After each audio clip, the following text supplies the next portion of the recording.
Selamat malam saudara-saudara. Bersama saya Pendeta Neni Suprihartati. Malam ini Selasa 8 Juni 2021. Mari kita berdoa. Ya Allah, di penghujung hari ini kami ingin menutupnya dengan membaca Alkitab dan merenungkannya. Kami membuka diri bagi Roh Kudus untuk berkarya dalam diri kami. Berikanlah hati yang bersih dan pikiran yang jernih, agar kami dapat memahami sabda-Mu dan melakukan sabda-Mu. Amin. Bacaan Alkitab malam hari ini dari Wahyu pasal 20 ayat 11 hingga ayat 15. Wahyu pasal 20 ayat 11 hingga ayat 15. Saya bacakan untuk kita semua. Lalu aku melihat suatu tahta putih yang besar dan Dia yang duduk di atasnya. Dari hadapannya lenyaplah bumi dan langit, dan tidak ditemukan lagi tempatnya. Dan aku melihat orang-orang mati, besar dan kecil, berdiri di depan tahta itu. Lalu dibuka sebuah kitab, dan dibuka juga sebuah kitab lain, yaitu kitab kehidupan. Dan orang-orang mati dihakimi menurut perbuatan mereka, berdasarkan apa yang ada tertulis di dalam kitab-kitab itu. Maka laut menyerahkan orang-orang mati yang ada di dalamnya, dan maut dan kerajaan maut menyerahkan orang-orang mati yang ada di dalamnya. Dan mereka dihakimi masing-masing menurut perbuatannya.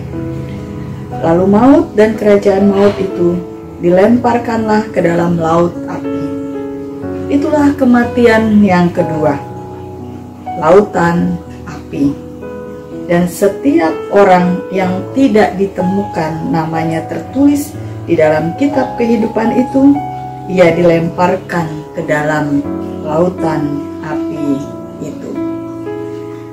Saudara-saudara yang dikasihi oleh Tuhan Yesus Kristus, pada saat pemakaman, ketika peti sudah diturunkan dan kubur belum ditutup, biasanya pendeta atau saya melempar tanah ke dalam lubang kubur itu sambil mengatakan, engkau kembali kepada tanah, karena dari situlah engkau diambil. Engkau debu, kembali kepada debu. Setelah itu ditaburkan bunga dengan mengatakan, bunga dikenal dengan keindahan dan keharumannya. Biarlah kita selalu mengenang segala sesuatu yang indah dan harum semasa hidup saudara kita yang telah pergi ini. Orang yang sudah meninggal tentu sudah tidak ada lagi bersama-sama dengan kita yang masih hidup. Namun segala kenangan semasa hidup orang tersebut tetap ada bersama-sama dengan kita.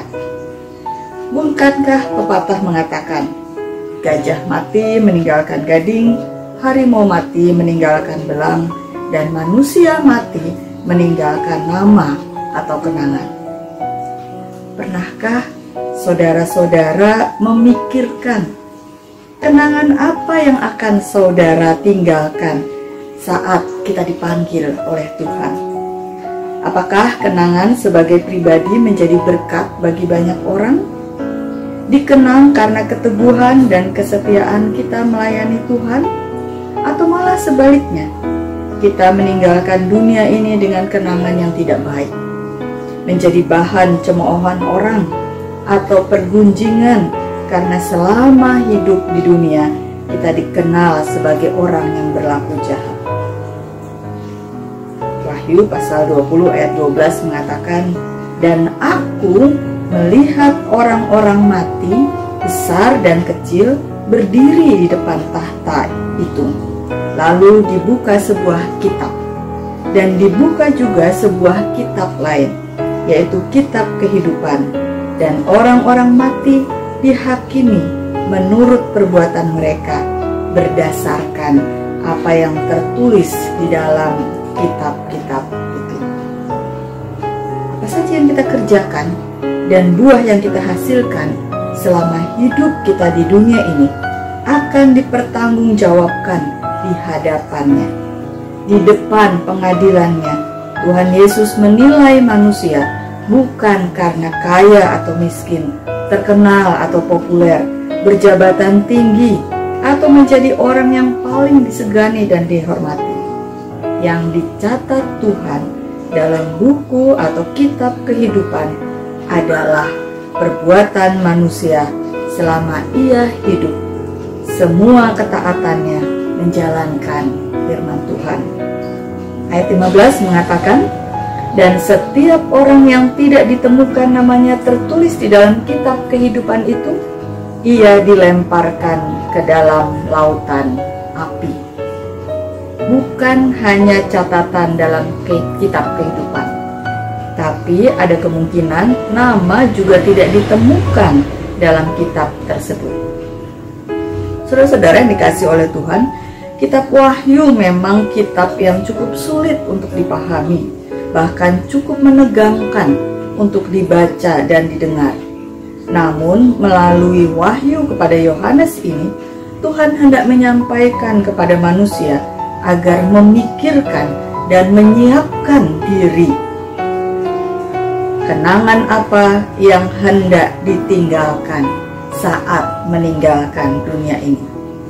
Terlebih dari itu, kita hendak menyiapkan diri untuk meninggalkan kenangan yang dapat dipertanggungjawabkan saat dihadapannya dalam pengadilan nanti. Amin. Kita berdoa. Terima kasih ya Tuhan untuk sabda-Mu malam hari ini yang mengingatkan kami agar menjalani kehidupan ini senantiasa menurut firman-Mu. Tolonglah kami agar tidak hanya memikirkan hidup saat di dunia dan menikmati kehidupan dunia, namun mampukan kami untuk dapat menjalani hidup di dunia ini dengan meninggalkan kenangan yang baik. Biarlah kami berpikir dan menyiapkan diri untuk dapat mempertanggungjawabkan hidup di hadapan-Mu. Malam ini kami mendoakan saudara-saudara kami yang sedang sakit, baik mereka yang terpapar virus corona maupun karena penyakit yang lain. Kami mendoakan saudara-saudara kami yang sedang berjuang di ruang ICU. Tolonglah mereka ya Tuhan, untuk tetap percaya bahwa Engkau memiliki rancangan yang indah dalam hidup mereka dan juga kami. Kami berdoa untuk para pemimpin negeri kami Indonesia. Berikanlah mereka kemampuan untuk dapat memimpin negeri ini dengan lebih baik lagi. Kami mendoakan masyarakat untuk dapat menghadapi masa pandemi ini agar dapat mematuhi protokol kesehatan dengan baik.